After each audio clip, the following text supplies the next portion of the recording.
हम दिल्ली के ITO यमुना घाट पर हम यहाँ पर खड़े हैं और यहाँ पर हमारे साथ देख रहे हैं बहुत सारे जो इसके संरक्षण के लिए, इसके बचाव के लिए, इसको स्वच्छ बनाने के लिए बहुत सारे समाज सेवी जो आए दिन काम करते रहते हैं, सब सेवा से बात करने के लिए जुड़े हैं।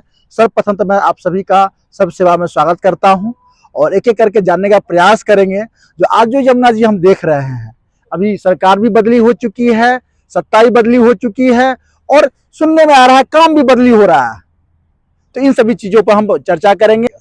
मेरा नाम मोहित रलन है और मैं सक्षम भूमि फाउंडेशन से हूँ। इसी के साथ मैं यमुना के जितने भी घाट हैं उनमें नमामि गंगे की तरफ से कोऑर्डिनेट करता हूँ। सभी जो घाट पे काम कर रहे हैं अलग अलग संस्थाएं, उनके साथ मैं कोऑर्डिनेट करता हूँ, जिससे कि जैसे हम सारे कह रहे हैं ना कि सरकार बदली है, काम अब शुरू हुआ। काम अब नहीं शुरू हुआ है, ये सारी वो संस्थाएं हैं जो 2018 से काम कर रही हैं। संस्थाएं काम कर रही, सरकार काम नहीं कर रही। सरकार पहले थी, सरकार अपनी तरफ से जो काम कर सकती है, जैसे अगर हम बात करें सेंट्रल गवर्नमेंट जो होती है हमारी, तो उसका क्या काम होता है, फंड्स लेकर आके आना। फाइनेंस मिनिस्ट्री होती है, फंड्स देती है, वो देती है राज्य सरकार को। तो राज्य सरकार दिल्ली में, हमारी सरकार पहले अलग थी, उनके जल बोर्ड जो था उसने उस तरह से काम नहीं किया जिस प्रकार से उनको धनराशि मिली गई थी। अगर उसका सदुपयोग किया गया होता, समय से सारे जो प्रोजेक्ट पूरे किए गए होते, तो आज यमुना जो है हमारी अविरल, स्वच्छ और निर्मल होती। जिस प्रकार से गंगा में परिवर्तन आया, यमुना में परिवर्तन आता, परंतु वो नहीं हुआ। उसकी उम्मीद हम आने वाली अब जो सरकार आई है करते हैं कि अब हमारी जो है सेंटर में भी और स्टेट में भी एक ही पार्टी की सरकार है, तो अब देखते हैं किस तरह से, जो कहते हैं डबल इंजन की सरकार, क्या डबल गति से काम कर पाएगी, वो देखने वाली बात है। सर, यमुना किनारे हम लोग खड़े हैं और निर्मल होकर बात करते हैं। जो गया, जो ऐसा किया उसको तो मिला रिजल्ट, जनता ने उसको सबक दिया। लेकिन अब हम निर्मल होकर बात करते हैं गंगा यमुना जी की तरह, जो आगे हम इस पर हम समाज से भी मिल करके इसको कैसे अवेयर बना सकते हैं, बढ़िया बना सकते हैं। इसके लिए देखिए, जो संस्थाएं हैं वो तो उनके जो है दायरा सीमित होता है, उनके जो है वर्कफोर्स, उनकी कैपेबिलिटी सीमित होती है। वो क्या कर सकते हैं, जैसे अभी भी मैंने बताया, ये सब घाट के रिप्रेजेंटेटिव हैं, तो ये कर सकते हैं अपने अपने घाट की जिम्मेदारी लें, जिससे कि हर घाट हमेशा स्वच्छ, सुंदर और स्वस्थ रहे।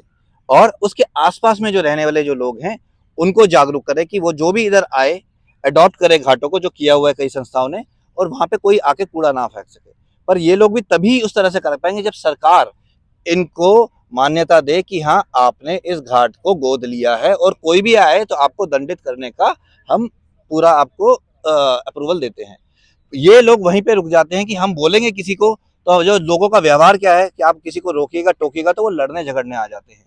तो जो आस्था है, आस्था से पहले यहाँ पे क्या होता है, आभास सबका ये होता है कि हम आके पहले लड़ लें, तो काम करने के बजाय यहाँ पे जो है निष्काम शुरू हो जाता है। तो इसके लिए जो है सरकार का सहयोग बहुत जरूरी है। 100% आप सब बात सही कह रहे हैं। ये देखिए, आप सभी लोग देखिए, ये जो पुल दिखाई दे रहा है, इस पर मैंने अपने चैनल से बहुतों बार लोगों को कूड़ा फेंकते हुए पकड़ा है, ऑन कैमरा दिखाया है, LG साहब तक को भेजा है, मिनिस्टर को भेजा है, इसे संसद डिपार्टमेंट को भेजा है। बहुत लोगों ने पूछा भी, सर एंटाइटलमेंट क्या है? मैंने बोला एक समाज सेवी है, उससे भी बड़ा देश का एक नागरिक है।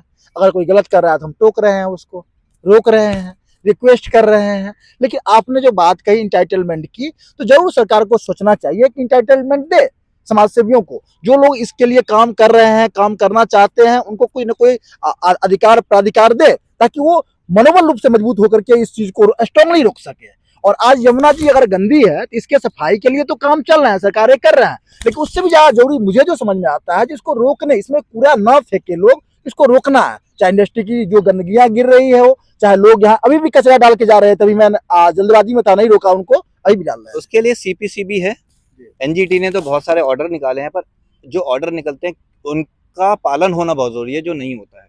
उसके लिए जो प्रदूषण बोर्ड है उसको जो है थोड़ा और कड़े मेहनत करनी पड़ेगी, और जो नियम है उनका पालन खुद तो करना ही पड़ेगा। साथ में जो संस्थाएं हैं, संस्था से मेरा मतलब जो इंडस्ट्रियल यूनिट है, उनके ऊपर उनको दंडित करना पड़ेगा, उनको सीलिंग करनी पड़ेगी। कुछ हद तक ये शुरू हुआ है कुछ पिछले सालों से, उसमें और गति लानी पड़ेगी, तभी जो है प्रदूषण जो पानी का है वो तब रुकेगा। घाट पे हम सब लोग अपना सहयोग दे सकते हैं, पर जो जल का जो स्वच्छता है, वो इंडस्ट्रियल जो वेस्ट आ रहा है, वो जब तक नहीं रुकेगा।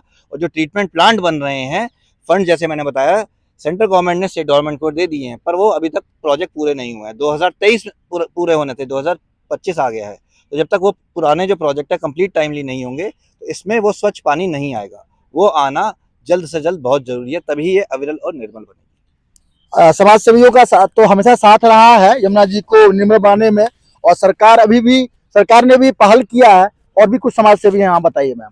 प्रवीण नितिन आंचल फाउंडेशन से और वजीराबाद घाट से लगातार 2000।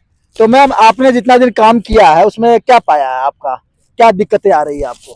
देखिए, हम लोग जो घाट पे लगातार जो हम टीम बना के काम कर रहे हैं, दिक्कत ये आ रही है कि जब हम सफाई करते हैं, नेक्स्ट डे जब आके देखते हैं तो फिर उतना ही कूड़ा हो जाता है। तो जब हम लोगों को मना करते हैं तो लोग मानते ही नहीं है कि आपको सरकार पैसे दे रही है,